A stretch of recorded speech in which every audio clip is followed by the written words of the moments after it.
नमस्कार साथियों, स्वागत है आपका सिविल लक्ष्य एकेडमी के Chhattisgarh daily current affairs programme में। मैं विनय कुमार गुप्ता स्वागत करता हूं आपका अपने इस शो में। पहला प्रश्न है, वायु प्रदूषण के मामले में छत्तीसगढ़ का सबसे प्रदूषित जिला कौन सा है? तो इसका सही जवाब है दुर्ग। दुर्ग जिला वायु प्रदूषण के मामले में सबसे प्रदूषित जिला है। जो PM2.5 के जो पार्टिकल्स हैं वो हवा में बहुत ज़्यादा है यहाँ, जिससे जो एयर क्वालिटी है उसमें बहुत ज़्यादा गिरावट आई है।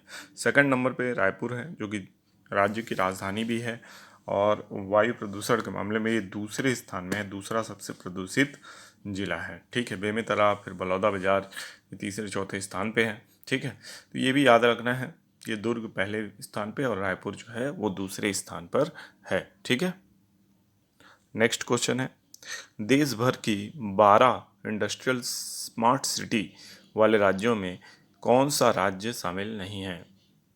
तो इसका सही जवाब है छत्तीसगढ़।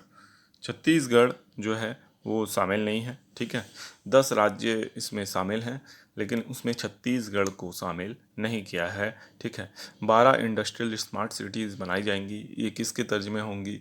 नोएडा के तर्ज पर होंगी, ग्रेटर नोएडा है ना, गुड़गांव, इस टाइप के इंडस्ट्रियल जो आप कह सकते हैं स्मार्ट सिटीज़ बनाई जाएंगी। ठीक है, तो ये भी बहुत इंपॉर्टेंट है। इसमें छत्तीसगढ़ का कोई भी सिटी शामिल नहीं किया गया है। नेक्स्ट क्वेश्चन है कि विश्व प्रसिद्ध टोमेटिना फेस्टिवल कहाँ मनाया जाता है? तो इसका सही जवाब है स्पेन में। ठीक है, स्पेन में विश्व प्रसिद्ध टोमेटिना फेस्टिवल मनाया जाता है। अगर आपने ज़िंदगी न मिलेगी दोबारा में वो गाना सुना होगा जिसमें टमाटर के साथ खेलते हैं और होली जैसा, ठीक है, तो वो टोमेटिना फेस्टिवल के बारे में ही है, जो कि स्पेन में मनाया जाता है। ठीक है, तो इसको याद रखना है। नेक्स्ट क्वेश्चन है, छत्तीसगढ़ की शिक्षिका शारदा को राष्ट्रपति अवार्ड शिक्षक दिवस के दिन प्रदान किया जाएगा, वो किस जिले से संबंधित है? तो इसका सही जवाब है दुर्ग। दुर्ग से संबंधित है शिक्षक शारदा। ठीक है, और ये मिडिल स्कूल में पदस्थ है वहाँ एक गांव में। ठीक है, और इन्होंने जो है डिजिटल टीचिंग जो कोरोना काल में बहुत ज़्यादा की थी, 2 से ज़्यादा मोहल्ला क्लास वगैरह इन्होंने ली थी, उसको अपलोड किया था। ठीक है, और जो टीचिंग एड्स है ना, TLM जो है वो भी 100 से ज़्यादा इनके TLM जो है वो कह सकते हैं स्वीकृत हुए राज्य शासन के द्वारा। ठीक है, तो ये काफ़ी अच्छा काम इन्होंने किया है। इसके अलावा भी कर्मा और सुआ जो भी लोकल नृत्य वगैरह होते हैं वो भी स्कूल में कराना, और स्कूल का माहौल बहुत अच्छा करना, डिजिटल शिक्षा प्रदान करना, ये सारे काम इन्होंने किए हैं। ठीक है, नेक्स्ट क्वेश्चन है, भारत को अपनी दूसरी nuclear powered ballistic missile submarine हाल ही में मिली है, उसका नाम क्या है? तो इसका सही जवाब है INS अरिघात। तो INS अरिघात जो है भारत की को दूसरी nuclear powered ballistic missile submarine हाल ही में मिल गई है, इसको याद रखना है। नेक्स्ट क्वेश्चन है, पेरिस पैरा ओलंपिक में भारत को पहला मेडल किसने दिलाया है? तो इसका सही जवाब है अवनी लेखरा।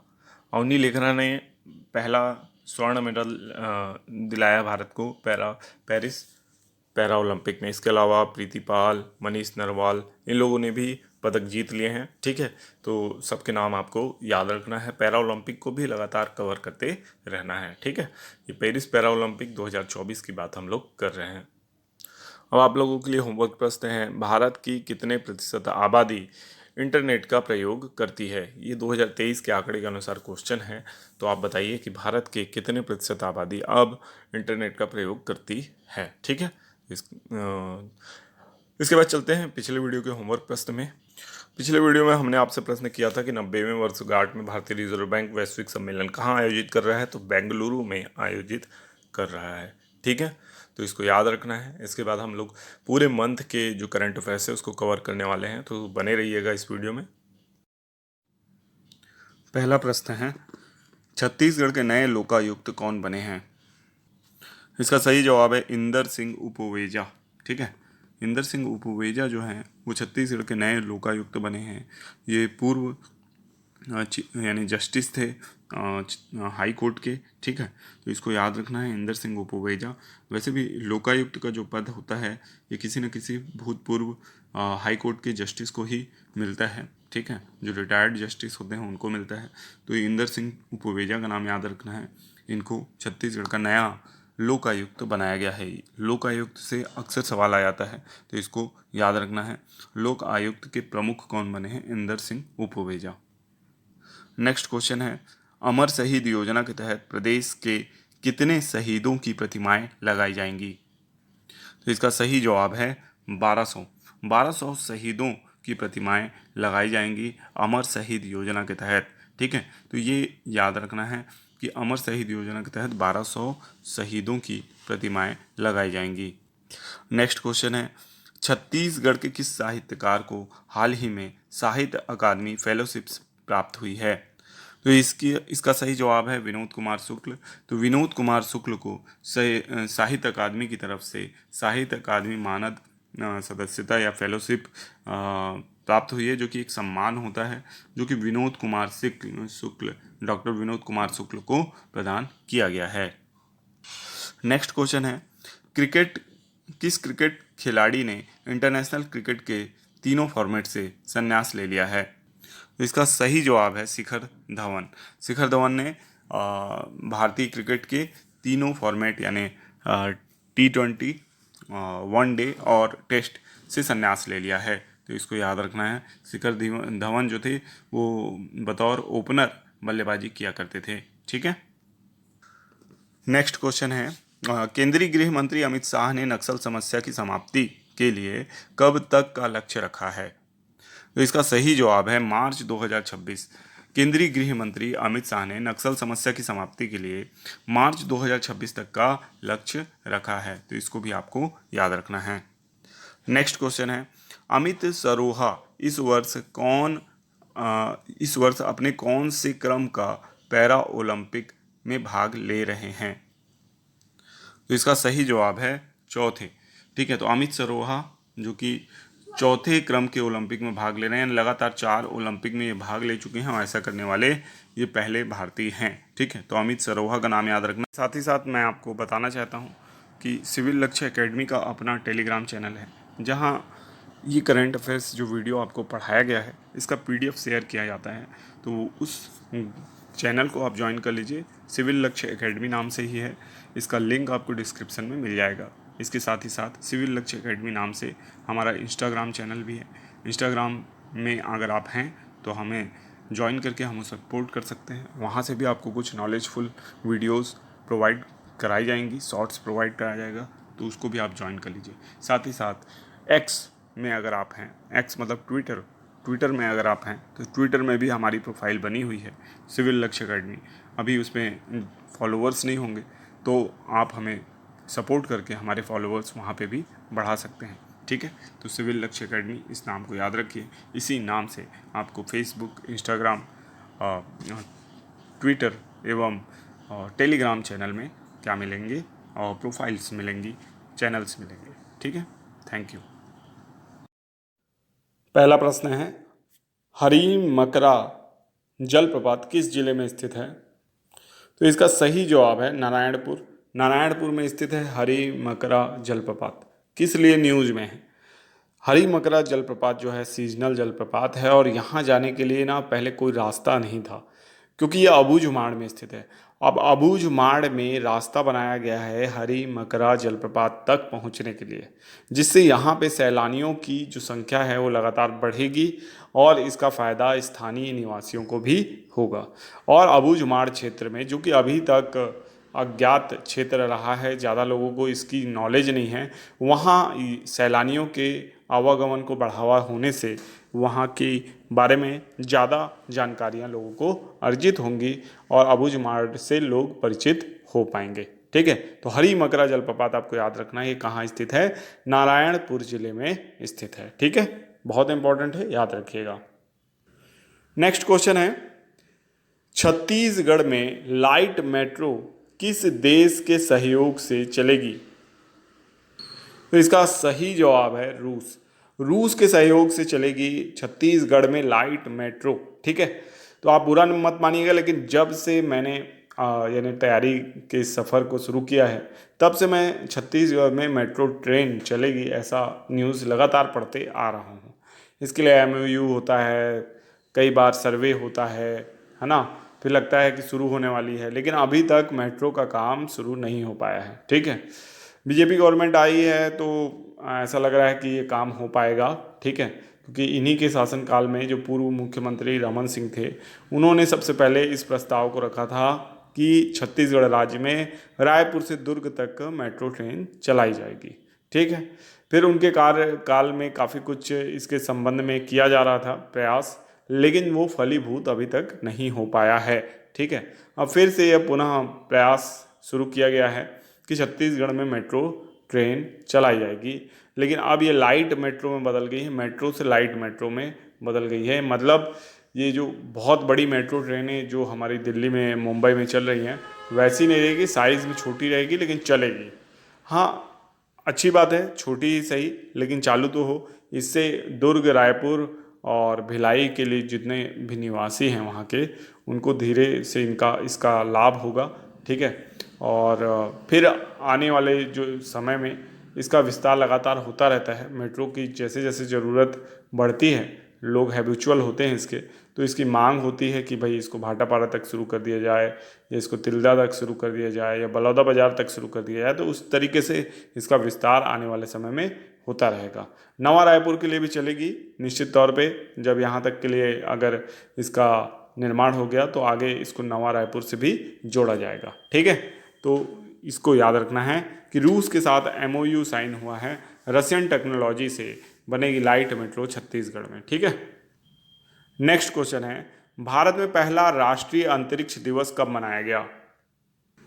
तो इसका सही जवाब है 23 अगस्त को।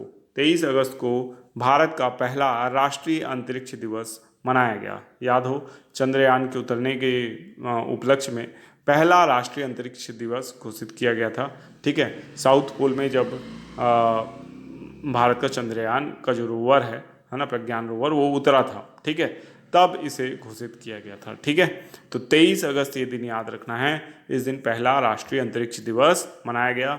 बहुत सारे इसरो के संदर्भ में कंपटीशन हुए आज स्कूल में। बहुत से लोगों को ये ना जागरूकता फैलाने की भारत सरकार की कोशिश थी कि बच्चों को भी ये बात पता चल सके, ताकि आने वाली जो पीढ़ी है, हमारी भावी पीढ़ी है, उसको इस बात का एहसास रहे कि ये जो दिन था हमारा राष्ट्रीय अंतरिक्ष दिवस का, बहुत इम्पोर्टेंट था, है ना। और भारत ने एक मील का पत्थर रखा था अंतरिक्ष के क्षेत्र में। ये बात हमारे युवाओं को, हमारे भावी पीढ़ी को पता रहे, ताकि आने वाले समय में उनके मन में ये रुचि जागे कि वो भी अंतरिक्ष विज्ञान के संबंध में कुछ करने के लिए प्रयास करें, वैज्ञानिक बने, और रिसर्च के क्षेत्र में, रिसर्च और डेवलपमेंट के क्षेत्र में, है ना, वो अपना योगदान सुनिश्चित कर पाएँ। ठीक है, वरना हमारे यहाँ की जो शिक्षण पद्धति है वो रोजगार उन्मुखी है, मतलब किसी भी तरीके से जॉब मिल जाए ऐसा हम लोग सोचते हैं, ना कि हम किसी फील्ड में बहुत ज़्यादा अच्छा करने की सोचते हैं। ठीक है,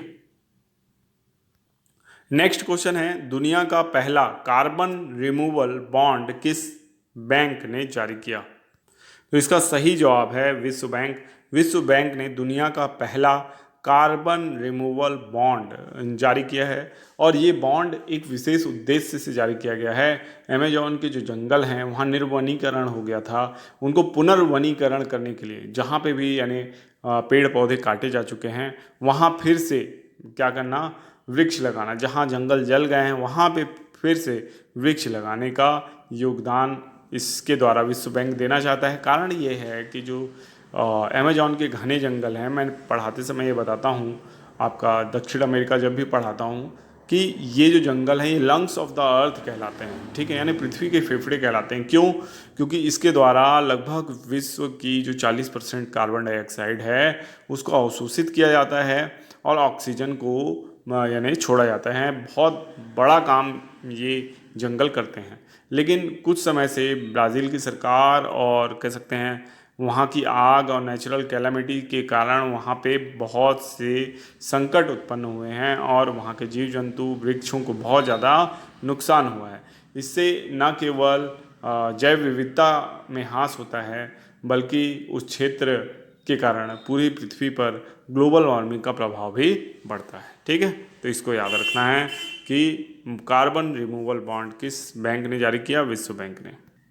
नेक्स्ट क्वेश्चन है, हाल ही में शताब्दी स्मारक सिक्का किसके सम्मान में जारी किया गया? तो इसका सही जवाब है एम करुणानिधि। एम करुणानिधि जो कि तमिलनाडु के एक बहुत ही कह सकते हैं कद्दावर नेता थे, मुख्यमंत्री भी रहे थे। ठीक है, इनको याद रखना है एम करुणानिधि को। ये इनके नाम पर ही शताब्दी स्मारक सिक्का हाल ही में जारी किया गया है। ठीक है, डीएमके पार्टी से द्रविड़ मुनेत्र कड़गम करके इनकी पार्टी का नाम है, उसके प्रसिद्ध नेता रहे हैं एम करुणानिधि। ठीक है, नेक्स्ट क्वेश्चन है, जुलाई 2024 में रूस का सबसे बड़ा कच्चा तेल खरीदार कौन बना है? तो इसका सही जवाब है भारत।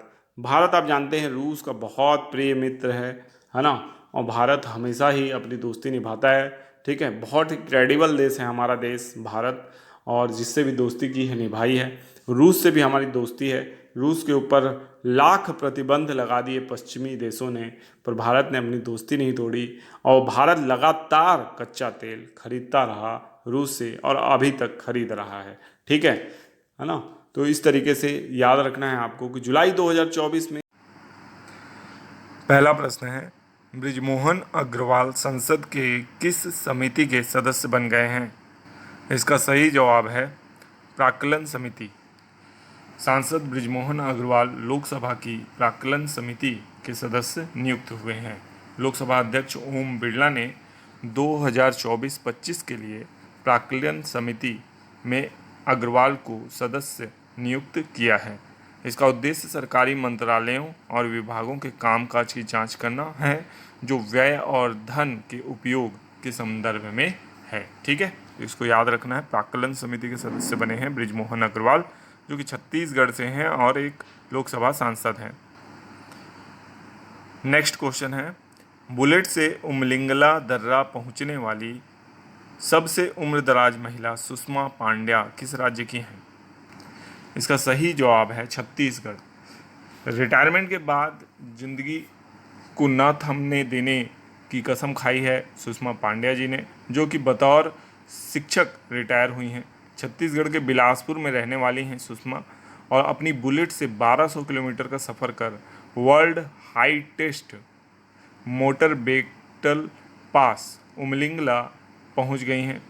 ऐसा करने वाली वे सबसे उम्रदराज महिला बन गई हैं जिन्हें the international book of record द्वारा सर्टिफिकेट मिलने वाला है। ठीक है, तो इसको याद रखना है। दरअसल सितंबर 2021 में रिटायरमेंट होने के बाद एनजीओ के माध्यम से सुषमा लोगों की मदद कर रही हैं। दिल्ली में पढ़ रहे उनके छोटे बेटे आयुष ने अपनी बुलेट बाइक ट्रेन से घर भेज दी। इसे लेने के लिए सुषमा रेलवे स्टेशन गई।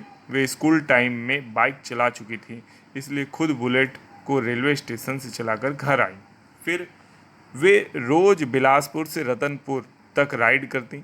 वे लंबी राइडिंग करना चाहती थी, इसलिए उन्होंने उमलिंगला हाईटेस्ट मोटर बेटल पास जाने की तैयारी की। ठीक है, तो इसको याद रखना। नेक्स्ट क्वेश्चन है, लोकसभा की ST/SC कल्याण समिति का अध्यक्ष किसे बनाया गया है? तो इसका सही जवाब है फग्गन सिंह कुलस्ते। फग्गन सिंह कुलस्ते को ST/SC कल्याण समिति का प्रमुख बनाया गया है, जबकि KC वेणुगोपाल जो हैं लोक लेखा समिति के प्रमुख बनाए गए हैं। ठीक है, जबकि अन्य लोग जो हैं जैसे कि गणेश सिंह, इन्हें OBC कल्याण समिति का अध्यक्ष बनाया गया है। ठीक है, और अनुमान संबंधी समिति की अध्यक्षता भाजपा नेता संजय जायसवाल करेंगे। ठीक है, और बैजयंत पंड्या को सार्वजनिक उपक्रम संबंधी समिति का जिम्मा सौंपा गया है। इस तरीके से विभिन्न समितियां हैं जिनका जिम्मा अलग अलग व्यक्तियों को सौंपा गया है। ठीक है, तो इसको याद रखना है आपको। नेक्स्ट क्वेश्चन है, प्रयागराज महाकुंभ कब से शुरू होने वाला है? इसका सही जवाब है जनवरी 2025। उत्तर प्रदेश के प्रयागराज में गंगा यमुना सरस्वती के संगम में 13 जनवरी 2025 से शुरू होने वाला है महाकुंभ। ठीक है, यूनेस्को ने कुंभ मेले को मानवता की अमूर्त सांस्कृतिक विरासत घोषित किया है। इससे इस बार दुनिया भर के श्रद्धालुओं के आने की संभावना है। अनुमान है कि 75 दिन चलने वाले महाकुंभ में 75 देशों के 25 करोड़ से ज़्यादा तीर्थयात्री पहुंचेंगे। प्रयागराज में 21वीं सदी का यह तीसरा महाकुंभ सबसे आधुनिक उपकरणों के इस्तेमाल के साथ सांस्कृतिक और ऐतिहासिक विरासत पेश करेगा। ठीक है, तो इसको याद रखिएगा। नेक्स्ट क्वेश्चन है, दीवार नुमा रिहायशी प्रोजेक्ट द लाइन किस देश में बनाया जा रहा है? इसका सही जवाब है सऊदी अरब। सऊदी अरब में रिहायशी नुमा जो दीवार नुमा रिहायशी प्रोजेक्ट है द लाइन बनाया जा रहा है।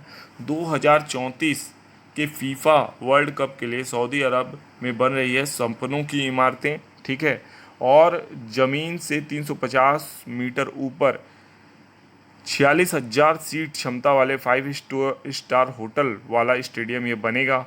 ठीक है, और स्टेडियम का नाम जो दिया गया है नियोम स्टेडियम दिया गया है। ठीक है, और इसको यानी 2032 तक ये कंप्लीट हो जाएगा। इसके नीचे ही शिप जो है शिप यार्ड बनाया जाएगा जहाँ पे क्रूज शिप पार्क हो सकेंगे। ठीक है, तो इस तरीके का पूरा कह सकते हैं ये प्रोजेक्ट है द लाइन, जो कि एक दीवारनुमा संरचना में पूरा शहर इसमें बसाया जा रहा है। नेक्स्ट क्वेश्चन है, मेलबर्न फिल्म फेस्टिवल में किस फिल्म को बेस्ट फिल्म का अवार्ड मिला है? इसका सही जवाब है ट्वेल्थ फेल को मिला है बेस्ट फिल्म का अवार्ड, जबकि 70वें नेशनल फिल्म अवार्ड में साउथ की फिल्मों का बोलबाला रहा था। ठीक है, लेकिन जो भारतीय मेलबर्न फिल्म फेस्टिवल है IF। पहला प्रश्न है, स्वास्थ्य मंत्री श्याम बिहारी जायसवाल ने किस पुस्तिका का विमोचन किया? इसका सही जवाब है सीजी साथी। इसको याद रखिएगा, सीजी साथी का विमोचन स्वास्थ्य मंत्री श्याम बिहारी जायसवाल ने किया है। ठीक है, तो इसको याद रखना है आपको। नेक्स्ट क्वेश्चन है, छत्तीसगढ़ पिछड़ा वर्ग कल्याण आयोग के अध्यक्ष कौन बने हैं? इसका सही जवाब है RS विश्वकर्मा छत्तीसगढ़ पिछड़ा वर्ग कल्याण आयोग के अध्यक्ष बने हैं। ये पूर्व IAS हैं, रिटायर्ड IAS हैं। इसके अलावा 7 सदस्यों की नियुक्ति छत्तीसगढ़ पिछड़ा वर्ग आयोग में की गई है। नेक्स्ट क्वेश्चन है, हाल ही में राज्य में कितने नए जिला पंचायत बनाए गए हैं? इसका सही जवाब है 6 नए जिला पंचायत बनाए गए हैं। 12 जिला पंचायतों का पुनर्गठन किया गया है। ये 12 जो जिला पंचायतें हैं वो नए जिले थे, है ना, उनमें से 6 तो पुराने ही रह गए और 6 नए बन गए। ठीक है, तो इस तरीके से 12 जिला पंचायतों का पुनर्गठन किया गया, 6 नए जिला पंचायत बने हैं। नेक्स्ट क्वेश्चन है, भारत सड़क नेटवर्क के मामले में दुनिया में कौन से स्थान में है? इसका सही जवाब है दूसरे स्थान पर है। पहले स्थान पर USA है। ठीक है, USA 65 लाख किलोमीटर के लगभग वहाँ सड़क है, जबकि भारत में 63 लाख किलोमीटर की लगभग सड़क है, जबकि चाइना में 52 लाख किलोमीटर के आसपास सड़क है। ठीक है, तो सड़क नेटवर्क के मामले में भारत का स्थान विश्व में दूसरा है। नेक्स्ट क्वेश्चन है, सेंट मार्टिन द्वीप किसके अधीन है? तो इसका सही जवाब है बांग्लादेश। तो बांग्लादेश का ये सेंट मार्टिन द्वीप ही सारे विवाद की वजह है। ये कहा जाए तो कुछ गलत नहीं होगा। कारण ये है कि USA ने सेंट मार्टिन द्वीप को मांगा था, ऐसा शेख हसीना वाजिद का कहना है, और बांग्लादेश की प्रधानमंत्री शेख हसीना ने इसे देने से मना कर दिया। इसलिए USA ने वहाँ आंदोलन कराकर तख्ता पलट कर दिया। USA का स्टांस देख के लगता भी है कि शेख हसीना वाजिद की बात सही हो सकती है, क्योंकि उसके बाद प्रोफेसर यूनिस जो कि अमेरिका के बहुत ज़्यादा लाडले हैं वो वापस आते हैं और उनको प्रधानमंत्री की कमान दे दी जाती है। लगभग वो अंतरिम सरकार के प्रमुख हैं।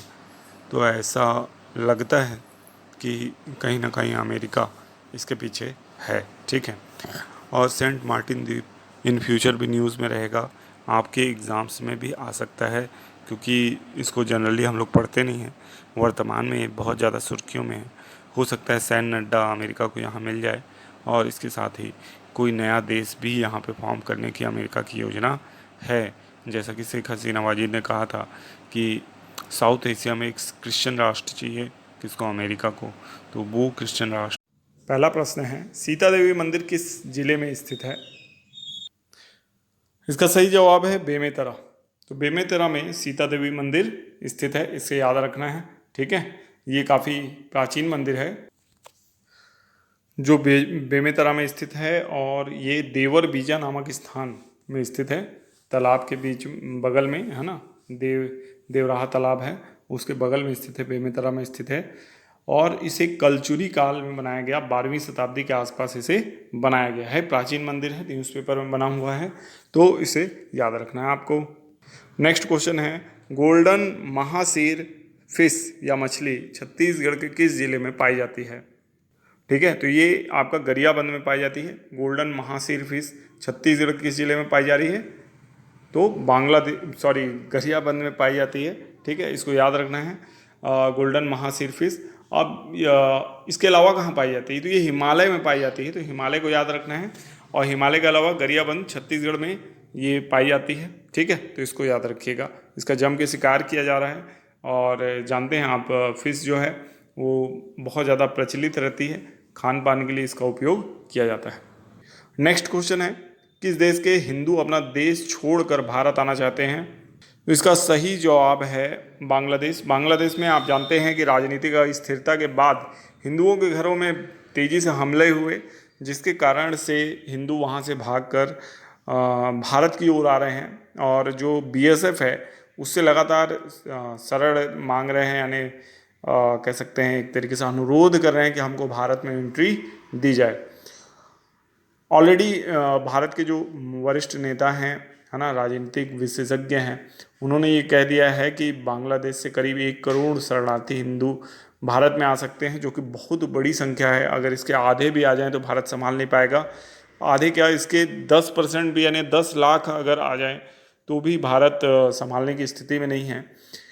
इस तरीके से हम देखते हैं कि बांग्लादेश के साथ भारत के रिश्ते लगातार बिगड़ेंगे, और जैसे जैसे शरणार्थी भारत की सीमा में प्रवेश करेंगे, आप ये समझ लीजिए कि भारत और बांग्लादेश एक अगले युद्ध की ओर बढ़ेंगे।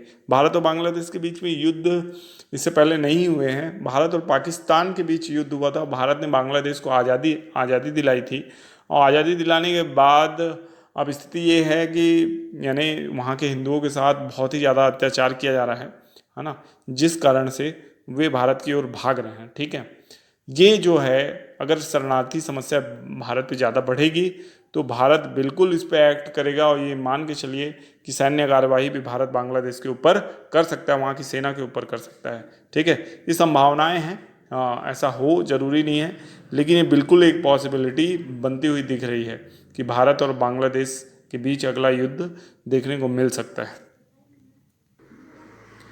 नेक्स्ट क्वेश्चन है, विश्व की किस संस्था ने 30 वायरस और बैक्टीरिया की सूची जारी की है? तो इसका सही जवाब है WHO। WHO आप जानते हैं, वर्ल्ड हेल्थ ऑर्गेनाइजेशन। इसने 30 वायरस और बैक्टीरिया की सूची जारी की गई है, और बताया गया है कि नेक्स्ट पैंडेमिक भी आ सकता है। ये सारे वायरस और बैक्टीरिया बहुत ज़्यादा खतरनाक हैं, जो पैंडेमिक का रूप ले सकते हैं। ठीक है, तो इसको याद रखना है, WHO वर्ल्ड हेल्थ ऑर्गेनाइजेशन के द्वारा ये वायरसेस और बैक्टीरिया की सूची जारी की गई है। किस देश ने मेगा अर्थक्वेक की चेतावनी अपने देश में जारी की है? तो इसका सही जवाब है जापान। जापान जो है, जिसकी राजधानी टोक्यो है, इसने अपने देश में मेगा अर्थक्वेक की चेतावनी जारी की है। आप जानते हैं पैसिफिक रिंग्स ऑफ फायर में स्थित है जापान, और यहाँ पे लगातार भूकंप और ज्वालामुखी की समस्या बनी रहती है, और सुनामी भी बहुत ज़्यादा आती है।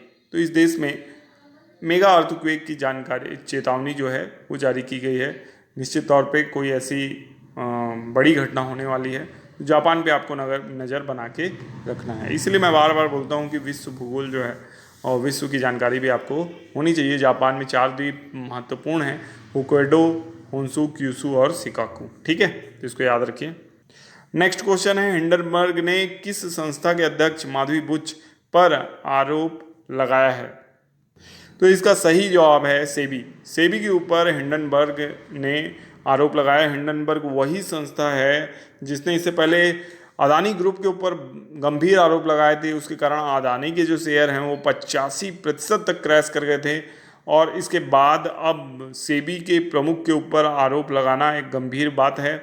और अगर इसमें इन्वॉल्वमेंट अगर इनका कुछ मिल जाता है तो उसकी जांच कौन करेगा, क्योंकि सेबी तो खुद रिसर्च करती है स्टॉक मैनिपुलेशन से संबंधित कंपनियों के ऊपर नीचे। और security exchange board of India इसका पूरा नाम है सेबी का। तो अब सेबी की जांच कौन करेगा, ये समस्या है। और दूसरी ओर विपक्ष लगातार दबाव बना रहा है सरकार के ऊपर, क्योंकि सरकार जो है इस पर कार्रवाई करती नहीं दिख रही है। और निश्चित तौर पे अदानी ग्रुप के ऊपर जो आरोप हिंडनबर्ग ने लगाए थे वो अभी तक साबित नहीं हुए हैं, क्योंकि उनकी जांच भी सेबी ने ही की है। तो अब सेबी के ऊपर आरोप लगा दिया है, तो अब इसकी जांच कौन करेगा, ये देखने वाली बात होगी। ठीक है, हिंडनबर्ग वही संस्था है जिसके द्वारा अगर किसी शेयर के ऊपर या किसी कंपनी के ऊपर आरोप लगा दिया जाता है तो उसके प्राइस में लगातार गिरावट आती है, उसकी विश्वसनीयता कम हो जाती है। हालांकि हिंडनबर्ग खुद ये बताते हैं कि वो एक शॉर्ट सेलिंग कंपनी है, जिसका मतलब शॉर्ट सेलिंग का मतलब ये होता है कि गिरावट की आशा से अगर कोई शेयर को यानी बेचे, ठीक है, जबकि उसके पास नहीं है तो भी अगर उसको बेचते हैं तो शॉर्ट सेलर कहलाते हैं वो। ठीक है, सेलर मतलब बेचना, लेकिन अब उनके पास तो है नहीं शेयर, तो शॉर्ट सेलर का मतलब यही होता है। पहला प्रश्न है, वह कौन सा पौधा है जिसके कारण हाथियों का रहवास छत्तीसगढ़ में बदल गया है और ग्रामीणों पर हाथियों के हमले बढ़ गए हैं? इसका सही जवाब है लैंटाना कैमरा। इस पौधे के बढ़ने के कारण माना जा रहा है कि हाथियों का छत्तीसगढ़ में आक्रमण बढ़ गया है। ठीक है, तो इसको याद रखना है, बहुत ही जरूरी है। नेक्स्ट क्वेश्चन है, छत्तीसगढ़ के कौन से पर्वतारोही ऑस्ट्रेलिया की सबसे ऊंची चोटी माउंट कोसिस्को में चढ़ाई करने जाएंगे? तो इसका सही जवाब है राहुल गुप्ता। ठीक है, तो राहुल गुप्ता किस जगह जाएंगे? ऑस्ट्रेलिया जाएंगे माउंट कोसिस्को में चढ़ाई करने। अब माउंट कोसिस्को किसकी सबसे ऊंची चोटी है? तो ये ऑस्ट्रेलिया की सबसे ऊंची चोटी है। ऑस्ट्रेलिया में कौन सा पर्वत है? तो ऑस्ट्रेलिया के पूर्वी साइड पे ग्रेट डिवाइडिंग रेंज है। कौन सा पर्वत है? Great dividing range. इस तरीके से एक पर्वत है। ठीक है, इसको याद रखना है, ग्रेट डिवाइडिंग रेंज। अगर इसके बारे में आप ज़्यादा जानना चाहते हैं या पढ़ना चाहते हैं ऑस्ट्रेलिया के बारे में, तो उसके लिए विश्व भूगोल में ऑस्ट्रेलिया टॉपिक को कवर किया गया। वहाँ पे आप इस वीडियो को देखेंगे तो आपको ऑस्ट्रेलिया की काफ़ी सारी जानकारी मिलेगी। विश्व भूगोल जो है वो करंट अफेयर्स से लिंक्ड है, बच्चे इस बात को समझते नहीं हैं। अक्सर उससे रिलेटेड क्वेश्चन एग्ज़ाम में आ जाते हैं और हमको लगता है कि ये करंट अफेयर्स का है, लेकिन एक्चुअल में वो क्वेश्चन विश्व भूगोल से रिलेटेड रहता है। ठीक है, इसलिए विश्व को जानना जरूरी होता है। तो अगर आप चाहें तो पढ़ सकते हैं। नेक्स्ट क्वेश्चन है, किस जिला अस्पताल को राष्ट्रीय गुणवत्ता आश्वासन मानक प्रमाण पत्र से सम्मानित किया गया है? आपके ऑप्शन है बलौदाबाजार, भाटापारा, अंबिकापुर, बिलासपुर या रायपुर। तो इसका सही जवाब है बलौदाबाजार, भाटापारा। ठीक है, तो इसको याद रखना है, बलौदाबाजार भाटापारा का जो जिला अस्पताल है वो राष्ट्रीय गुणवत्ता आश्वासन मानक प्रमाण पत्र से सम्मानित किया गया है। और इसके लिए जो राज्य के स्वास्थ्य मंत्री हैं श्याम बिहारी जायसवाल, उन्होंने बधाई भी दी है।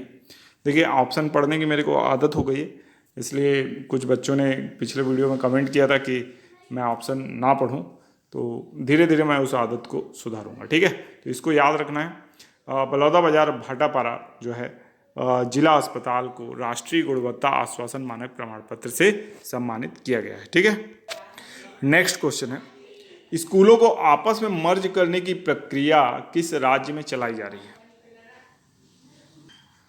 तो इसका सही जवाब है छत्तीसगढ़। छत्तीसगढ़ एक ऐसा अनूठा राज्य है जहाँ पे अब स्कूलों को आपस में मर्ज करने की प्रक्रिया चल रही है। इसके लिए कुछ प्रावधान है। ये गवर्नमेंट स्कूल की बात हो रही है और गवर्नमेंट स्कूल में देखिए, जो भी एक परिसर में स्कूल हैं, जैसे कि मान लीजिए प्राथमिक शाला और माध्यमिक शाला एक परिसर में है, तो उन दोनों को आपस में मर्ज करेंगे। ठीक है, प्राथमिक शाला, माध्यमिक शाला, हाई स्कूल एक परिसर में है तो हाई स्कूल में मर्ज हो जाएंगे बाकी दोनों स्कूल। अगर प्राथमिक शाला, माध्यमिक शाला, हाई स्कूल और हायर सेकेंडरी सभी एक परिसर में हैं तो हायर सेकेंडरी स्कूल के अंतर्गत सारे स्कूल मर्ज हो जाएंगे। ठीक है, तो जब ऐसा ही करना था तो अलग क्यों बनाया, फिर एक ही साथ बना लेते। ठीक है, और या फिर आत्मानंद ही बना दीजिए सारे स्कूलों को इंग्लिश मीडियम। और जो अलग स्कूल बने हैं उन स्कूलों का क्या दोष, ठीक है। ये सारी प्रक्रिया एक्चुअल में की जा रही है। जो बहुत से शिक्षकों की भर्ती हो गई है पिछली सरकार के कार्यकाल में, लगभग 24 से 25 हज़ार शिक्षकों की भर्ती हुई है, ठीक है। उस सरकार ने ये काम अच्छा किया कि शिक्षकों की भर्ती ज़्यादा कर ली। अब इन्होंने वो प्रॉमिस कर दिया था चुनाव के पहले कि हम 33,000 शिक्षकों की भर्ती करेंगे, ठीक है। अब 33,000 शिक्षकों की भर्ती ना करना पड़े और अपना ये पैसा बचाना चाहते हैं जो राजनेता हैं, इसलिए ये क्या कर रहे हैं, स्कूलों को मर्ज कर रहे हैं ताकि और अतिशेष शिक्षक निकले। अतिशेष शिक्षक का मुद्दा आप देख ही रहे होंगे कि चल रहा है, ठीक है। ये कुछ भी कर लें, लेकिन मैं परीक्षार्थियों से और छात्रों से ये कहना चाहूँगा कि आपकी जो शिक्षक भर्ती है, जो शिक्षक भर्ती परीक्षा है वो होगी ज़रूर। 33,000 पदों के लिए नहीं होगी, लेकिन जितने भी पदों के लिए हो वो होगी ज़रूर, क्योंकि शासन के ऊपर दबाव धीरे धीरे बनेगा बेरोजगारों का और वो भर्ती आएगी। इसलिए आप अपनी जो परीक्षाएं हैं, परीक्षा की तैयारी है, उसको डिस्टर्ब ना करें, उसको करते रहें लगातार, ठीक है। शिक्षक भर्ती परीक्षा भविष्य में ज़रूर होगी, अभी नहीं होगी तो 3.5-4 साल बाद होगी, ठीक है। हाँ, उस समय मैं जानता हूँ कि बहुत से परीक्षार्थियों की एज निकल जाती है, तो उसका तो कुछ किया नहीं जा सकता, बस शासन से मांग की जा सकती है कि भाई एज रिलैक्सेशन दे। अब जब आप 4 साल 5 साल में भर्तियाँ निकालते हो तो आप 40 साल की उम्र का कट ऑफ मत रखो, फिर 45 साल रखो, 50 साल रखो, या कट ऑफ ही क्यों रखना। जब तक जो एलिजिबल है उसको बनाने, नौकरी पाने का हक है ना। तो जब आप लगातार भर्तियां निकाल रहे हो तो भाई कोई कट ऑफ मत रखो, यानी कोई कट ऑफ रख दो, आप 35 साल रख दो, 40 साल जो भी है, लेकिन आप लगातार भर्तियां नहीं निकालते हो, 4 साल में 5 साल में भर्तियां निकालते हो। एसआई की भर्तियां आप कर नहीं पाते हो, 2013 से आप भर्तियां निकाल रहे हो, 2024 तक आपकी भर्ती हो नहीं पाई है। तो जब आपकी प्रक्रिया इतनी ढीली है तो नियम कायदा सारे परीक्षार्थियों के लिए क्यों बनाया जाना चाहिए, है ना। तो सॉरी, मैं ज़्यादा भावुक हो जाता हूँ तो ज़्यादा बोल जाता हूँ, लेकिन ये प्रक्रिया अभी छत्तीसगढ़ में चल रही है, इसको याद रखना है आपको। नेक्स्ट क्वेश्चन है, आईओसी के नए उपाध्यक्ष कौन बने हैं। इसका सही जवाब है अभिनव बिंद्रा। अभिनव बिंद्रा आईओसी के नए उपाध्यक्ष बने हैं, इसको याद रखिएगा। अभिनव बिंद्रा जो हैं शूटिंग में इन्होंने बीजिंग ओलंपिक में भारत को स्वर्ण पदक दिलाया था, बहुत ही इंपॉर्टेंट प्लेयर हैं। 2008 में ये ओलंपिक हुआ था जहाँ तक मुझे याद है। और अभिनव बिंद्रा आईओसी मतलब अंतर्राष्ट्रीय ओलंपिक संघ। पहला प्रश्न है, राज्य का चौथा टाइगर रिजर्व कौन बनेगा। आपके ऑप्शन है गुरु घासीदास तमोर पिंगला सेमर सूद बादल खोल या बादल खोल गोमर्दा। तो इसका सही जवाब है गुरु घासीदास और तमोर पिंगला। गुरु घासीदास तमोर पिंगला को राज्य का चौथा टाइगर रिजर्व बनाया जाना सुनिश्चित हो गया है। राज्य शासन ने इसकी सहमति प्रदान कर दी है कैबिनेट में, ठीक है। तो इसको याद रखना है। और गुरु घासीदास तमोर पिंगला अगर चौथा टाइगर रिजर्व बना तो ये देश का तीसरा बड़ा टाइगर रिजर्व भी होगा, ठीक है। गुरु घासीदास तमोर पिंगला को टाइगर रिजर्व बनाने के जो संस्तुति है वो पहले ही एनटीसीए ने दे दी है ना। तो इसलिए इसका लगभग अब टाइगर रिजर्व बनना तय है, ठीक है। इससे राज्य शासन के ऊपर कुछ रिस्ट्रिक्शंस लग जाएंगे, जैसे कि अब यहाँ पे कोई भी खनन उत्खनन का कार्य नहीं हो पाएगा, ठीक है। और ये पूरी तरीके से संरक्षित क्षेत्र हो जाएगा। नेक्स्ट क्वेश्चन है, मकरी झरना किस जिले में स्थित है। तो इसका सही जवाब है सारंगगढ़ बिलाईगढ़ में मकरी झरना स्थित है, ठीक है। तो इसको याद रखिएगा। और ये झरना जो है ये मेनली यानी बारिश में बहुत ज़्यादा सुंदर हो जाता है, इस कारण से न्यूज़ में भी बारिश में इसकी ज़्यादा चर्चा होती है। जल स्तर ऊंचा उठने के कारण अच्छी तरीके से यह दिखता है, शानदार इसका नज़ारा होता है। सारंगगढ़ बिलाईगढ़ में यह झरना स्थित है, इसको याद रखिएगा। नेक्स्ट क्वेश्चन है, हॉकी में भारत को कौन सा पदक ओलंपिक 2024 में हासिल हुआ। तो इसका सही जवाब है कांस्य पदक।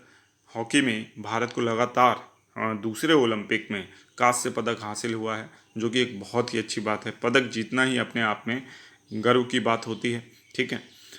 बशर्ते इस वर्ष यानी 2024 के जो ओलंपिक में भारत ने अभी तक कोई स्वर्ण पदक नहीं जीत पाया है, और अब ऐसा मुश्किल लगता है कि स्वर्ण पदक हासिल होगा भारत को। क्योंकि ओलंपिक लगभग समापन की ओर है ना। तो ये याद रखना है आपको कि हॉकी में हमने कौन सा पदक जीता है, कांस्य पदक जीता है, और इससे पहले टोक्यो ओलंपिक में भी हमने जीता था, तो इसको याद रखिएगा। नेक्स्ट क्वेश्चन है, अमन सहरावत को कुश्ती में कौन सा पदक हासिल हुआ है? तो इसका सही जवाब है कांस्य पदक। तो अमन सहरावत को कुश्ती में कांस्य पदक हासिल हुआ है, इसको भी याद रखना है, ठीक है। तो ये बहुत ही ज़रूरी है कि आपको ये पदक जितने भी हमने जीते हैं वो याद रहें। कुल 6 पदक अभी तक भारत ने हासिल किए हैं, तो इसको याद रखना है। अमन सहरावत कुश्ती में कांस्य पदक हासिल करने वाले खिलाड़ी हैं। नेक्स्ट क्वेश्चन है, नीरज चोपड़ा ने जेवलिन थ्रो में कौन सा पदक हासिल किया है? तो इसका सही जवाब है रजत पदक, ठीक है। पिछले ओलंपिक में, टोक्यो ओलंपिक में नीरज चोपड़ा ने स्वर्ण पदक लाकर देश को गौरवान्वित किया था। इस बार भी उन्होंने रजत पदक जीतकर देश के लिए मेडल तालिका में एक रजत पदक को जोड़ा है, ठीक है। हालांकि हम लोगों को उम्मीद थी कि स्वर्ण पदक जीतेंगे, लेकिन पाकिस्तान के जो नमीद थे उन्होंने बहुत ही अच्छा प्रदर्शन किया और 92 मीटर तक उन्होंने क्या फेंक दिया, जेवलिन थ्रो किया, जबकि 89 मीटर के आसपास 89 मीटर से कुछ अधिक नीरज चोपड़ा ने फेंका था जेवलिन थ्रो, ठीक है। तो इस हिसाब से सेकंड रजत पदक हासिल करने वाले एथलीट बने हैं, ठीक है। नेक्स्ट क्वेश्चन है, विश्व आदिवासी दिवस कब मनाया जा गया है? तो इसका सही जवाब है 9 अगस्त। 9 अगस्त को विश्व आदिवासी दिवस मनाया गया। आदिवासियों के द्वारा जो सेलिब्रेशन होता है बहुत ही अभूतपूर्व होता है, ठीक है। और कई जगह पे जो तिरंगा झंडा है वो आदिवासियों ने, यानी आदिवासी समाज ने उसको भी सम्मानित किया। ये बहुत अच्छी बात है। तिरंगे के साथ जब कोई यानी समाज अपना आदिवासी दिवस मनाता है या कोई भी कह सकते हैं अपना त्यौहार मनाता है, तो उसकी बात ही अलग होती है। देशभक्ति और जज्बा भी उसमें दिखता है। तो आदिवासी समाज के लोग बिल्कुल इस चीज़ के लिए बहुत ही कह सकते हैं धन्यवाद के पात्र हैं, बधाई के पात्र हैं कि उन्होंने तिरंगे झंडे को भी सम्मान दिया है। पहला प्रश्न है, ऑपरेशन मानसून कहाँ चलाया जा रहा है? आपके ऑप्शन है बस्तर, सरगुजा, बिलासपुर और दुर्ग। इसका सही जवाब है बस्तर, ठीक है। तो बस्तर संभाग में ऑपरेशन मानसून चलाया जा रहा है नक्सलियों के खिलाफ। नक्सलियों की बढ़ती जो समस्या है वो राज्य के विकास में बाधक है, और इस कारण से बस्तर में ऑपरेशन मानसून इस घनघोर बारिश में भी चलाया जा रहा है, जिसमें हमारे जवान जो हैं वो डटे हुए हैं और नक्सलियों को मुंह तोड़ जवाब दे रहे हैं, ठीक है। तो इसको याद रखना है, ऑपरेशन मानसून बस्तर संभाग में चलाया जा रहा है। नेक्स्ट क्वेश्चन है, छत्तीसगढ़ के किस डीजीपी का कार्यकाल बढ़ाया गया है? आपके ऑप्शन है सुनील कुजूर, अशोक जुनेजा, आरपी मंडल या इनमें से कोई नहीं। तो इसका सही जवाब है अशोक जुनेजा। अशोक जुनेजा जी का कार्यकाल 6 माह बढ़ाया गया है, ठीक है। और इनका रिटायरमेंट अब 6 माह बाद होगा, है ना, एक्सटेंशन दिया गया है इनको। और ये याद रखना है आपको, कौन है वर्तमान में डीजीपी? अशोक जुनेजा, ठीक है। तो एक काबिल अफसर होंगे, इस कारण से इनका कार्यकाल बढ़ाया गया है, ठीक है। तो इसको याद रखना है। नेक्स्ट क्वेश्चन है, किस जलप्रपात में ग्लास ब्रिज बनाया जाएगा? आपके ऑप्शन है तीरथगढ़, चित्रकूट, अमृतधारा या गौरघाट। तो इसका सही जवाब है तीरथगढ़। तीरथगढ़ जलप्रपात में ग्लास ब्रिज बनाया जाएगा, और चित्रकूट जलप्रपात में भी ये प्रस्तावित है अभी, है ना, फाइनल नहीं हुआ है, लेकिन यहाँ 3 माह के अंदर बनाने की योजना लागू की गई है, ठीक है। अगर यहाँ पे कंप्लीट हो जाता है तो उसके बाद अगला जो जलप्रपात होगा चित्रकूट होगा, जहाँ पे ग्लास ब्रिज बनाया जाना है, लेकिन वर्तमान में तीरथगढ़ जलप्रपात इसका सही जवाब है। नेक्स्ट क्वेश्चन है, राज्य के किस संग्रहालय को पॉपुलर चॉइस अवार्ड मिला है? तो इसका सही जवाब है महंत घासीदास संग्रहालय। महंत घासीदास संग्रहालय जो कि रायपुर में ही स्थित है, इसे पॉपुलर चॉइस अवार्ड से सम्मानित किया गया है। यहाँ पे जो रुद्र शिव की प्रतिमा जो ताला गांव से मिली थी, इसके अलावा बहुत से जो प्राचीन साक्ष्य हैं वो विद्यमान हैं, यहाँ संग्रहित किए गए हैं और उनको सुरक्षित किया गया है, ठीक है। तो इन अनूठे प्रयासों के लिए महंत घासीदास संग्रहालय को पॉपुलर चॉइस अवार्ड से सम्मानित किया गया है। नेक्स्ट क्वेश्चन है, भारत के किस पड़ोसी देश की प्रधानमंत्री ने इस्तीफा दे दिया? तो इसका सही जवाब है बांग्लादेश। बांग्लादेश की प्रधानमंत्री ने इस्तीफा दे दिया। ऐसा क्यों हुआ? तो बांग्लादेश में एक सिविल अनरेस्ट देखने को मिल रहा था, ठीक है। और जो ये आंदोलन थे बहुत ज़्यादा उग्र हो गए थे, प्रधानमंत्री के घर पे भी घुस गए थे, है ना। और इस कारण से प्रधानमंत्री ने इस्तीफा दे दिया, जो कि शेख हसीना वाजिद बांग्लादेश की प्रधानमंत्री थी। इन्होंने शायद भारत में शरण ली है, ऐसा माना जा रहा है, ठीक है। और बांग्लादेश में ये पूरे जो जन आंदोलन हुआ या स्टूडेंट्स का आंदोलन हुआ, उसका कारण क्या था? उसका कारण था आरक्षण, जो कि वहाँ बहुत ही गंभीर मुद्दा था। 30% का आरक्षण जो था वो फ्रीडम फाइटर्स और उनकी फैमिली को दिया गया था, जो कि काफ़ी ज़्यादा होता है, ठीक है। और ये 30% का आरक्षण पहले केवल किन के लिए था? फ्रीडम फाइटर्स के लिए, फिर उनके बच्चों के लिए हो गया, और फिर इसे बढ़ाकर उनके पोते पोतियों के लिए कर दिया गया, जो कि कहीं से भी जायज़ नहीं है। स्टूडेंट्स की ये मांग थी कि इस आरक्षण को हटाया जाए, लेकिन ऐसा किया नहीं गया। और इसका जो पूरा जन आक्रोश जो है वो प्रधानमंत्री को झेलना पड़ा, और वहाँ से उनको भागना भी पड़ा है, ठीक है। वर्तमान में जो मोहम्मद यूनुस हैं, जो कि अर्थशास्त्र के नोबेल पुरस्कार विजेता हैं बांग्लादेश में, उनको वर्तमान में जो है कार्यकारी प्रधानमंत्री बनाया गया है, ठीक है। और ये याद रखना है आपको कि कहाँ पे ये आरक्षण का विवाद चला, तो बांग्लादेश में। इसलिए आरक्षण एक जो है गंभीर मुद्दा होता है, और इसके साथ खेलना या इसको बार बार एक्सटेंड करना या इस पर राजनीति करना बहुत ही गलत बात है, जैसे कि पिछली सरकार ने छत्तीसगढ़ में भी ऐसा किया था, ठीक है। जिसका खामियाजा वो भी भुगत भुगत रहे हैं, ठीक है। तो ऐसा नहीं करना चाहिए। नेक्स्ट क्वेश्चन है, Vinesh Phogat Paris Olympic final में पहुंची, उनका संबंध किस खेल से है? तो इसका सही जवाब है कुश्ती। विनेश फोगाट, है ना, ये कुश्ती के खिलाड़ी हैं, ठीक है। तो इसको याद रखना है। और ये फाइनल में पहुंच गई, मतलब पदक तो पक्का है, या स्वर्ण पदक मिलेगा या रजत पदक इन्हें प्राप्त होगा, ठीक है। तो इसको याद रखना है। आपको याद हो, विनेश फोगाट वही खिलाड़ी हैं जिन्होंने जो एक आंदोलन किया था, ठीक है। इनके ऊपर काफ़ी अत्याचार भी हुआ था। तो इस तरीके से इन्होंने अपने खेल से, अपने प्रदर्शन से जो अपने आलोचक हैं उनको जवाब दिया है, ठीक है। तो इसको याद रखिएगा। अंतिम प्रश्न है, पेरिस ओलंपिक क्लोजिंग सेरेमनी में भारतीय ध्वजवाहक कौन बनेंगी? तो आपके ऑप्शन हैं मनु भाकर, विनेश फोगाट, लक्ष्य सेन या पीवी सिंधु। तो इसका सही जवाब आप कमेंट बॉक्स में जरूर दीजिएगा, ठीक है। अब देखते हैं पिछले वीडियो का जो होमवर्क प्रश्न था उसे। पिछले वीडियो में हमने आपसे प्रश्न पूछा था कि देश में सर्वाधिक कोयला भंडार किस राज्य में है? तो इसका सही जवाब है ओडिशा। ओडिशा में सर्वाधिक कोयला भंडार है। कुछ लोगों ने कमेंट करके बिल्कुल सही जवाब दिया, वो बधाई के पात्र हैं। सेकंड नंबर पे झारखंड, थर्ड पे छत्तीसगढ़ और फोर्थ पे पश्चिम बंगाल है, ठीक है। तो ये क्रम आपको याद रखना है। अब देखेंगे कुछ पिछले वीडियो के रिवीजन प्रश्न, ठीक है। पहला प्रश्न है, जीएसटी काउंसिल में ग्रुप ऑफ मिनिस्टर्स में छत्तीसगढ़ से किसे शामिल किया गया है? इसका सही जवाब है ओपी चौधरी। और ओपी चौधरी को शामिल करने से छत्तीसगढ़ के युवा बहुत ही ज़्यादा खुश हैं, उत्साहित हैं। आखिर ओपी चौधरी ने बहुत सारी जॉब छत्तीसगढ़ के लिए निकाल दी है ना। सारे युवा अब रोजगार में हैं, इसलिए वो बहुत ज़्यादा खुश हैं। और उनके समर्थन में अभी रायपुर में वो आंदोलन कर रहे हैं। उनका फूलों से और लड्डू से तौलने के लिए उनको एकदम रेडी खड़े हैं। सॉरी, ये एक कटाक्ष था। आप लोगों को पता ही है कि ओपी चौधरी ने कितना बड़ा विश्वासघात किया है छत्तीसगढ़ के युवाओं के साथ। पहले किस तरह की बातें की, और अभी वर्तमान में जब वो खुद उस पद पे आसीन हैं जहाँ से सारी पोस्ट क्लियर होनी है, ये उन फाइलों के ऊपर कह सकते हैं गुंडी मार के बैठ गए हैं सर्प की तरह कि आओ छू के तो दिखाओ, ऐसा वाला, ठीक है। ना ही शिक्षक भर्ती की 33,000 पोस्ट आने वाली है, ना ही कोई पटवारी की पोस्ट आ रही है, ना ही अन्य कोई पोस्ट इस समय छत्तीसगढ़ में आने की है।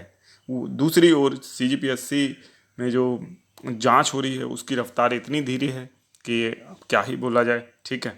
तो इस तरीके से कहा जा सकता है कि एक छल, एक विश्वासघात, पीठ में छुरा भोंकने का काम ओपी चौधरी ने छत्तीसगढ़ के युवाओं के साथ किया है। तो क्या ही बोलूँ, मेरे पास शब्द नहीं है। लेकिन मैं युवाओं से यही कहूँगा जो भी हमारा वीडियो देखते हैं कि आप अपना समर्थन उस आंदोलन को जरूर दीजिए। भले आप घर बैठ के ही समर्थन दे रहे हैं तो भी दीजिए। और बिल्कुल अगर आप रायपुर तक नहीं जा सकते हैं मौसम की वजह से या अपने घर वालों की वजह से, ठीक है, और आप सारे कोर्स करके बैठे हुए हैं, तो कम से कम ट्वीट कीजिए जब भी ऐसे आंदोलन के लिए ट्वीट हो सकता है। और अगर कोई फाइनेंशियल सपोर्ट उनको लगती है तो बिल्कुल दीजिए, ठीक है। बस यही आह्वान रहेगा मेरा। और दूसरी ओर अगर आप ये पूछ रहे हैं कि मैं अपना सपोर्ट कैसे दे रहा हूँ, तो ये वीडियो में मैं आपको प्रेरित करके अपना सपोर्ट उन युवाओं साथियों को दे रहा हूँ। मेरा एक दायरा है, मैं उस दायरे से बाहर नहीं जा सकता, तो जिस दायरे पे रह के मैं जो काम कर सकता हूँ वो काम मैं कर रहा हूँ।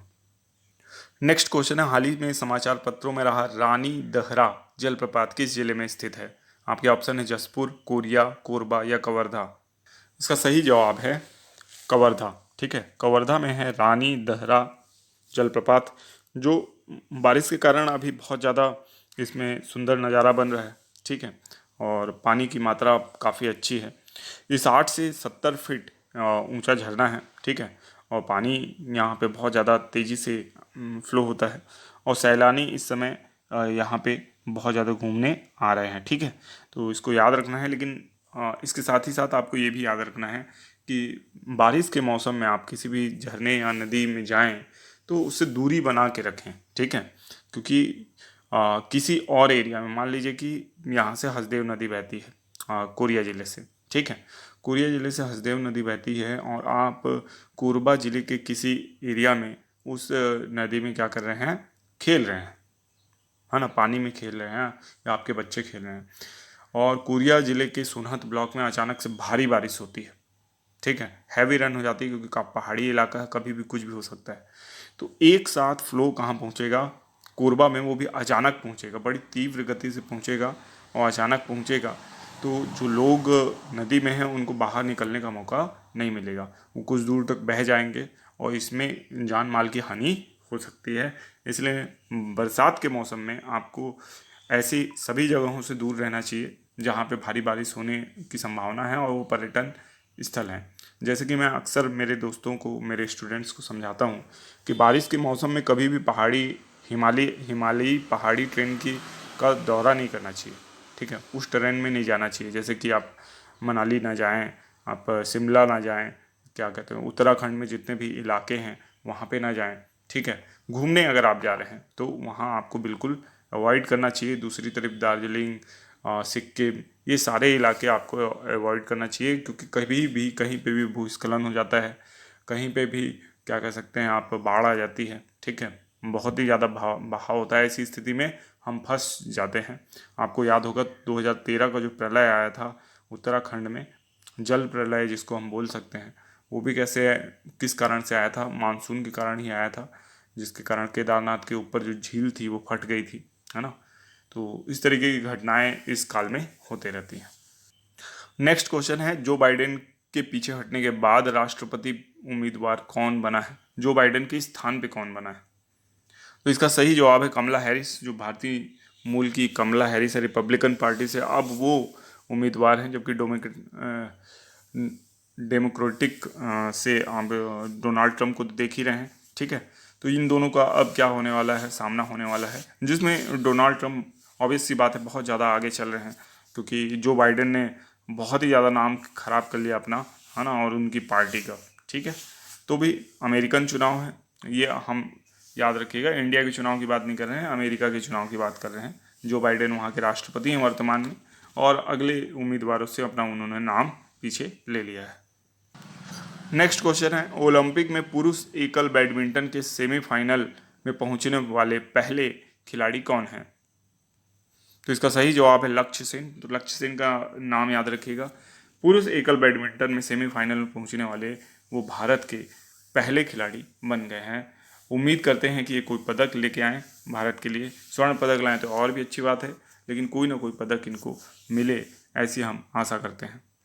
नेक्स्ट क्वेश्चन है, किस आरक्षण में क्रीमी लेयर लागू करने का फैसला सर्वोच्च न्यायालय ने दिया है? तो इसका सही जवाब है ST/SC आरक्षण। ST/SC आरक्षण में क्रीमी लेयर लागू करने का फैसला सर्वोच्च न्यायालय ने दिया है। तो ST/SC आरक्षण में बहुत लंबे समय तक ये हमारी मांग थी कि ये क्या हो, क्रीमी लेयर लागू हो, ठीक है। अक्सर क्या होता है कि आदिवासी समाज में जो अभिजात्य वर्ग है, अब आदिवासी समाज में भी दो वर्ग है, एक तो लोअर तबका और दूसरा हायर। तो हायर तबका क्या चाहता है कि उनको आरक्षण का लाभ मिलते रहे। वो खुद आईएएस हैं, उनके बच्चे आईएएस हैं, और वो चाहते हैं कि उनके पोते पोती भी आईएएस बन जाएं आरक्षण के दम पे, ठीक है। जबकि विभिन्न वर्गों ने ये चीज़ देखी और समझी कि अन्य जो ST/SC समुदाय हैं, उनके जो गरीब तबका है उसको कभी भी क्या नहीं मिला है, आरक्षण का लाभ नहीं मिल रहा है। वो आज भी गाँवों में विद्यमान है, खेती बाड़ी कर रहा है, ज़्यादा अपने बच्चों को पढ़ा लिखा नहीं रहा है, ठीक है। जो पढ़ लिख भी जा रहे हैं वो उस पोस्ट तक नहीं पहुंच पा रहे हैं जिससे वो उस गरीबी रेखा से बाहर निकल सकें, अपने गांव और अपने शहर का या अपने जाति का विकास कर सकें। अगर एक गांव से एक भी आईएएस ऑफिसर अभी तक बन जाता ST/SC समुदाय में, इतने सारे आईएएस हैं, तो बहुत ज़्यादा परिवर्तन देखने को मिलता। बहुत से लोग प्रेरित होते हैं, भले वो आईएएस ऑफिसर अपने गांव के लिए शायद कुछ ना करे, क्योंकि हम दिल्ली में देख रहे हैं मुखर्जी नगर और राजेंद्र नगर से कितने ही आईएएस निकले, वहाँ के लिए कुछ नहीं किया, लेकिन लोग मोटिवेट जरूर होते हैं उस एरिया के, ठीक है। वो अप्रत्यक्ष रूप से परिवर्तन का कारण बनते हैं, ठीक है। तो ST/SC समुदाय में अब जब क्रीमी लेयर लागू होगा, जो अभिजात्य वर्ग है इसका वो आरक्षण के दायरे से बाहर होगा, तो बाकी जितने भी समुदाय के लोग हैं उनको आरक्षण का लाभ मिलेगा, ठीक है। लेकिन जब ये लागू होगा तो आप ये मान के चलिए कि फिर से ST/SC के जो गरीब वर्ग के लोग हैं उनको बरगलाया जाएगा, उनसे रैली निकलवाई जाएगी और इसका विरोध भी होगा। आप देखने को आपको ये मिलेगा। तरंग शक्ति 2024 का पहला चरण कहाँ होगा, ठीक है। तो इसका सही जवाब है सुलार, तमिलनाडु में। तरंग शक्ति 2024 युद्धाभ्यास है, ठीक है, अभ्यास है, जिसका पहला चरण कहाँ आयोजित होगा, सुलार, तमिलनाडु में, जबकि दूसरा चरण आयोजित होगा जोधपुर, राजस्थान में। तो इस बात को, आपका दिन शुभ हो, धन्यवाद।